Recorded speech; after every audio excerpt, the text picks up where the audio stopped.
Meanwhile, warming up at Rupp, it's going to be Texas A&M and Kentucky. Coaches saying hello to each other, enjoying a moment.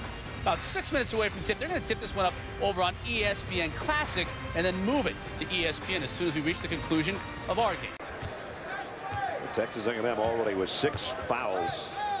And we've still got 12:50 remaining in the first half. Inside, nice little lay-in for Julius Randle. That's his first basket. To midcourt from baseline.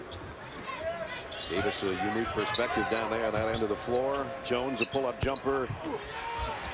Off the mark. Rebound to Andrew Harrison. And inside to Johnson. First time in about 4 trips down court that Kentucky ran a good-looking play and got it inside to one of the big guys. Here's Jones, and he'll pull up and take another jumper, and he's missed back-to-back shots. And Kentucky now with a little chance to push it here, as it was a 3-point game, and they can add before the next TV timeout. Young three, yes! Bad stretch for A&M right there. He likes Dakari Johnson offensively, like he told Shannon. He likes Willie Cauley-Stein defensively. He's got guard speed with his feet. His mind was thinking more like a Clydesdale right there. Now, if Willie Cauley-Stein's going to be on the floor, he has to be a rim protector and an active on-ball defender, and he was not. Randle up off the window. Strong drive by Julius Randle. He's got 6.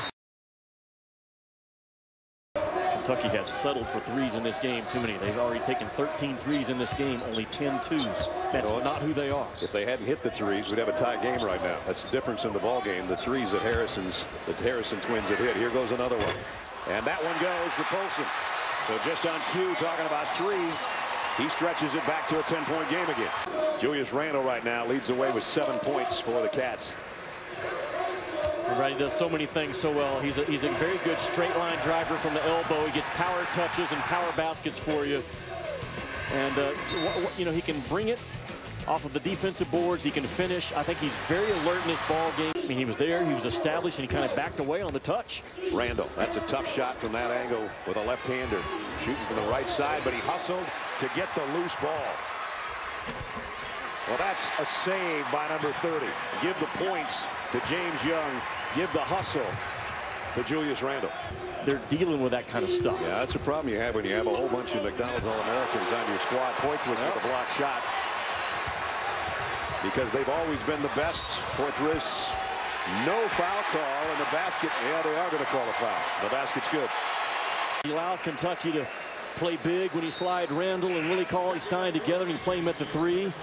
Or they can play small, and he has been playing his best basketball as a Wildcat lately. Very aggressive, very explosive, trying to power everything. And in that zone, just passing guys off on the perimeter. Kentucky needs to attack it. The gaps. Well done, well done. Mr. Poitras, hello. Airmail time coming up right here.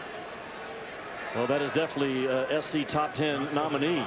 It all starts, though, with the drive through the nail. Kentucky fans will love that. The drive through the nail. The gaps by that's what another thing I love about Doug McDermott. He was so happy for Rogge. You kind of just sensed it as I was texting with him about midnight.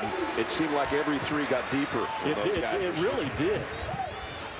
Villanova just got to shake that thing off and go on. Yeah, forget it. Young for 3. Speaking of threes, it hit the side of the backboard and almost went in. And now just a muscle job by Dakari Johnson. Well, Dakari Johnson, for the minutes that he's on the floor, percentage-wise, he's their best offensive rebounder. You can't move him. And he gets on that weak side, secures it, gets his feet underneath his shoulders, and powers through. Guys on both teams by far, but nonetheless, that's always a mark that the players know about, even if the coach never mentions it. Poitras, he has been the man for the Wildcats in the second half. And he said at the shoot-around as well, if we can keep it in the 60s. At halftime, they were doing okay. It would have been 68 points if Kentucky just doubled it. But right now, they've opened up a 15-point advantage, and back-to-back Aggie turnovers isn't helping the cause. That was a pass. Young did tip it in.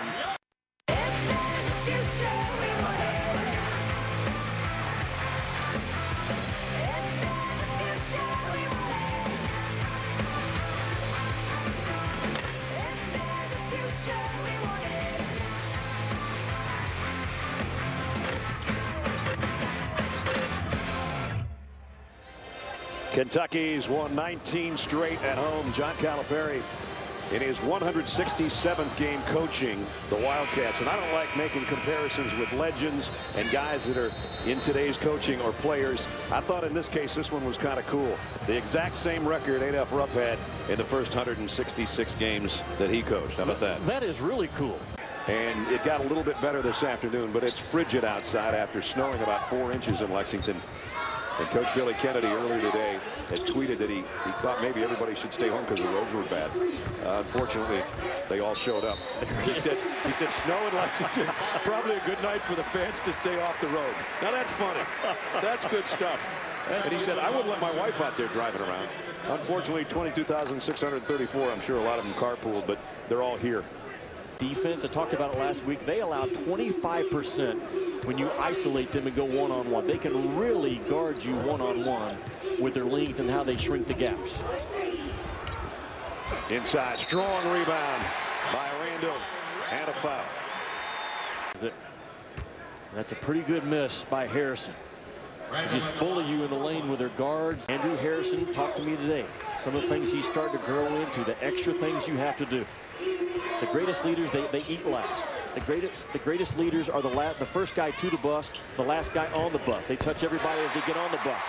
All those things that are accelerated out in front of a guy like Andrew Harrison, he's starting to grow into just a little bit. First guy at practice and the last one to leave. That's it. I think you better leave the tossing to your wife, who's an excellent cheerleader, or was. I just know Kentucky's cheerleaders are the real deal. Well, James Young, nobody needed to throw him up there. He went up there on his own.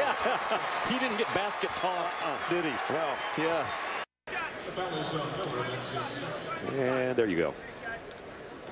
Probably the best in the country Kentucky is in terms of the consistency that they look for out of that play. I'm taking the lump sum. My question to you was, how many brackets can you turn in? I don't know. Because there'll be someone that went to like Harvard that will figure out all the different scenarios, and he'll turn in that many brackets and walk away with a prize. Wouldn't you love to have enough money to offer somebody $1 billion for a perfect game? That's beautiful. That is. When you're blessed like that, that's what you're supposed to do. Good job by Warren Buffett. Good job by Kentucky at home, where they win their 20th straight at Rupp Arena. And they stay right on Florida's heels in the SEC as they go to 4-1 in conference play. Florida the only unbeaten team in the SEC. Final score, 68-51. All the things we just talked about on SportsCenter are coming up next. For Jimmy Dykes and Shannon Spake, Brad Nessler from Lexington, Kentucky on this Super Tuesday. Good night. SportsCenter is coming up.